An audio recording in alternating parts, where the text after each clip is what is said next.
Hello everyone, it's Cassie. Welcome back to my YouTube channel for another video. Today we're going to be exploring the brand new Simon Hurley Create products. I'm really excited about it. We're going to go through them and then I am going to make a couple of cards for you. So let's talk about each of the products. This is the Berries and Branches peel apart background. And I love it. I just think it's so elegant looking.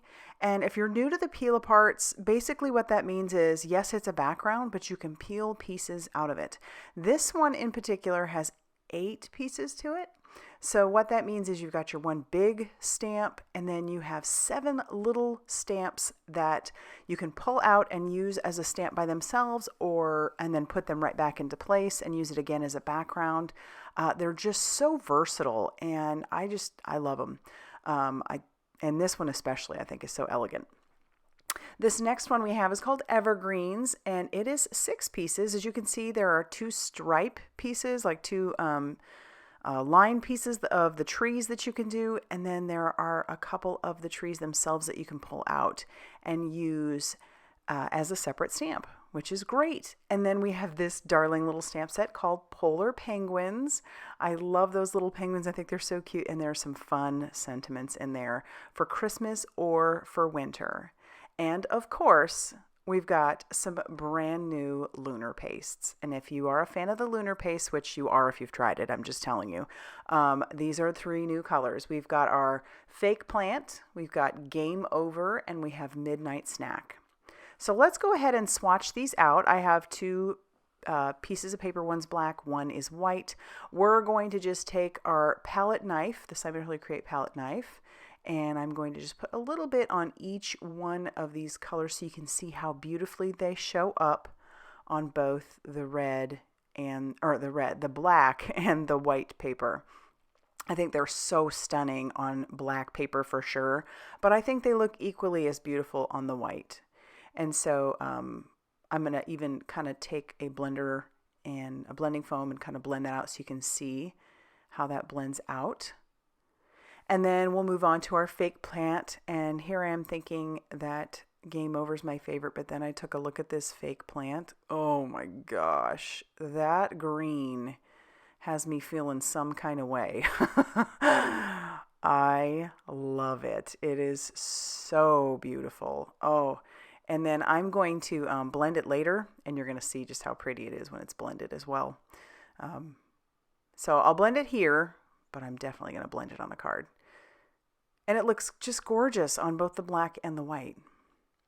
All right, now we'll move on to our Midnight Snack, another gorgeous color.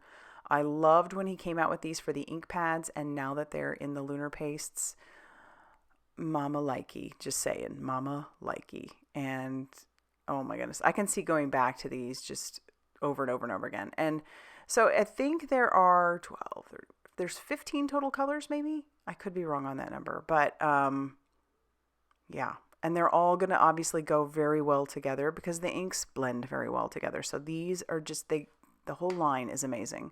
So that's what they look like. I'm going to set those off to the side to dry, and we're going to get started making some cards.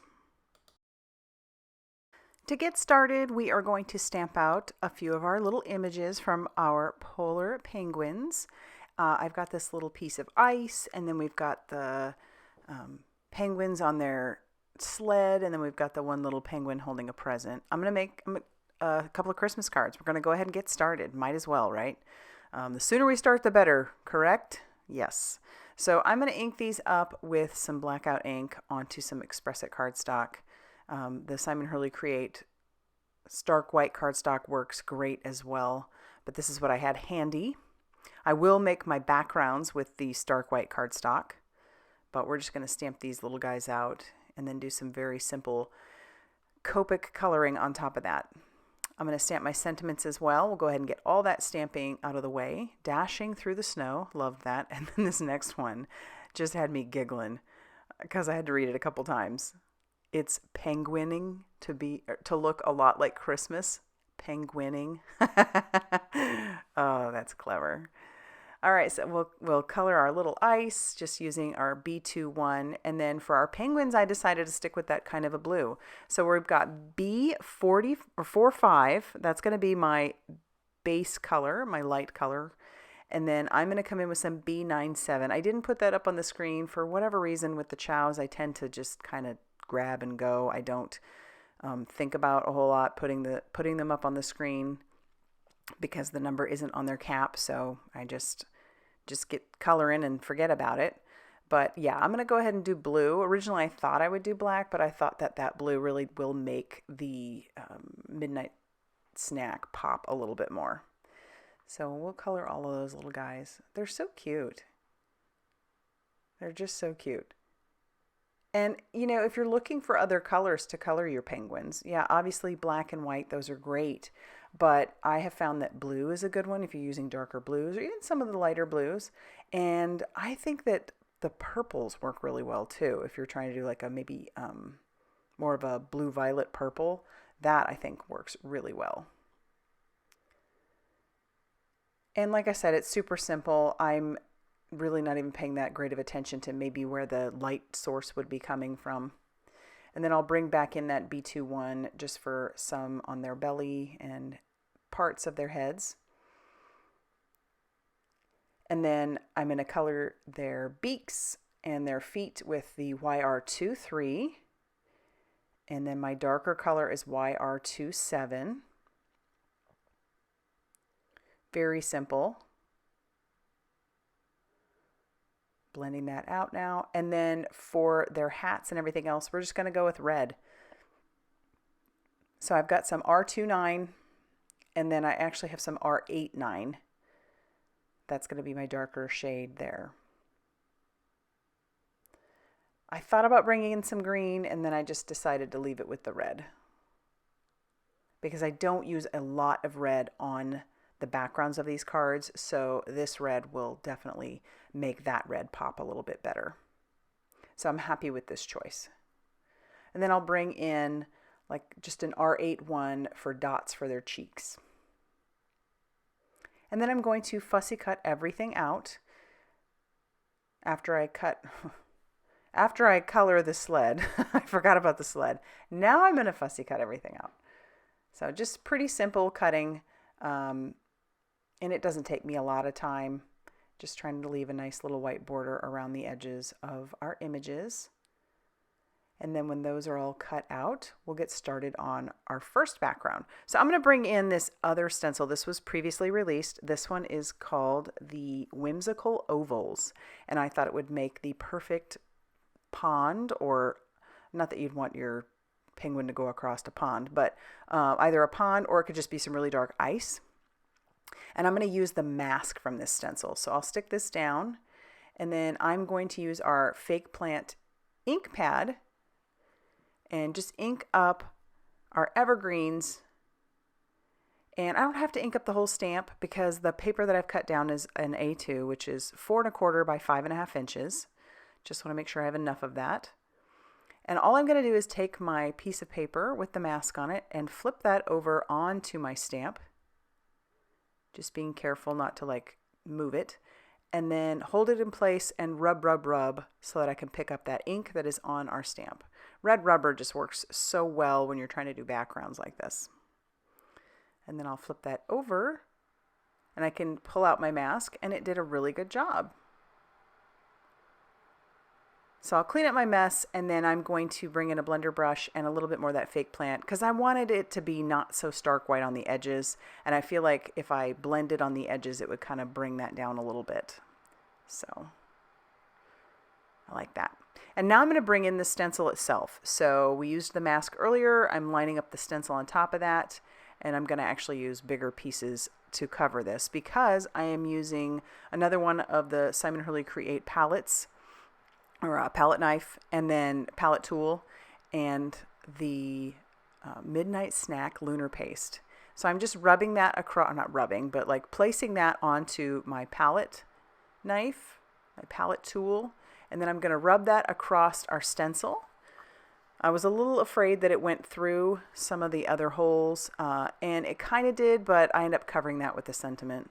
I got to tell you, I don't like to start over. If I have done it, unless it is just not, you know, one of those situations where you cannot reverse it or you can't work with it, I don't like to get rid of what I've worked on. You know what I'm saying? Like, yes, it is just a piece of paper, but I'm also of the mindset of let's just work with what we have. Maybe you can cover it. Sometimes you can't. Very rarely I can't fix it, is what I'm saying. And, you know, even if there's a little smudge or a little something something on there, this is a handmade card. It's going to not be perfect, right? So, all right. Now we're going to let that dry and we're going to move on to making the background of our second card. So again, we have another A2 card panel that is using that stark white cardstock. I'm inking this up with our Midnight Snack. I love how that looks on our berries and branches. I just think it's so pretty. And again, we put that paper down on top and we rub, rub, rub. And then I'll peel that back. This is the way I have found this the easiest to transfer those backgrounds. And that background is just so elegant. I love it.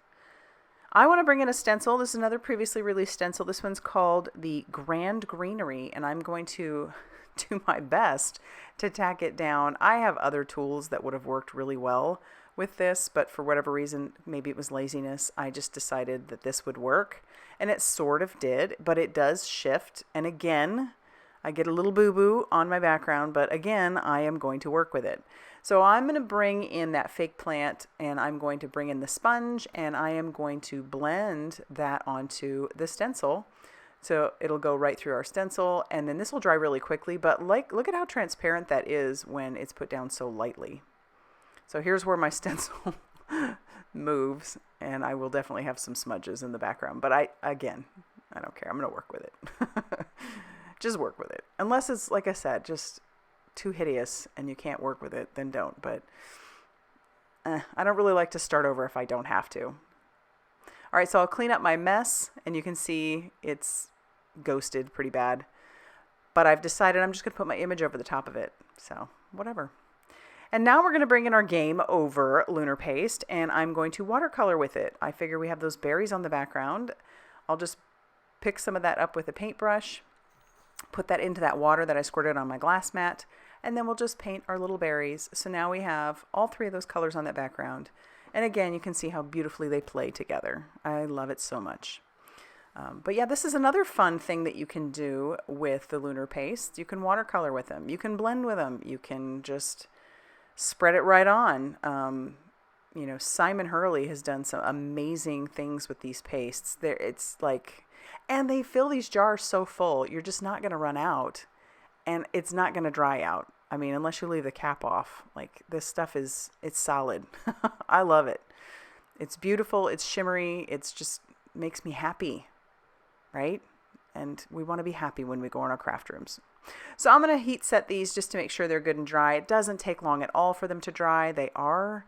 That pond was just about dry, or the ice was pretty much dry. I just hit it with that heat tool to make sure. I cut down my sentiments, and now we're going to start adhering our pieces to some card bases. So I'll just use some liquid glue and adhere that down to that front of that card base. And then where I have a little bit of that Midnight Snack Lunar Paste coming through, that's where I'll put my sentiment. See, like I said, we work with what we have sometimes. No harm, no foul. And then I put some foam tape on the back of our little penguins, and I'm going to prop them up. And then for this little guy, I do end up trimming this down. I did want just a slight bit of white showing through, so I'll cut where I screwed up. And I cut 1/4 inch off of that, so now this measures 4 inches by 5.5 inches. And then I'll adhere this down to the far left-hand side of our card base. So we have a little white border on the right. And then I'm going to take our ice and kind of put that over our mistake. It'll be hanging off the edge just a little bit, and then we'll put our penguin on top of that. And then once again, we'll glue down our sentiment below this. And I'll line that up using my glass mat, and then when I think that's good and adhered, we'll flip this over and we will trim off all of the excess.